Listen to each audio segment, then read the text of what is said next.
আপনি কি রহস্য ভালোবাসেন? মানে?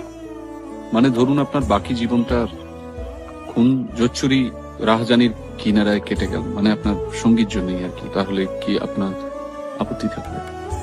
আপনি ঠিক কি বলতে চাইছেন আমি বুঝতে পারছি না। মানে আমি কি আপনাকে ইয়ে করতে পারি? ইয়ে মানে? ইয়ে মানে বিয়ে। সত্য না থাকলে সত্যান্বেষণ বৃথা। সত্যবতীকে সুন্দরী বলা বোধ হয় চলে না, সাধারণে বোধ হয় কালোই বলবে। তা সে যতই কালো হোক, দেখেছি তার কালো হরিণ চোখ।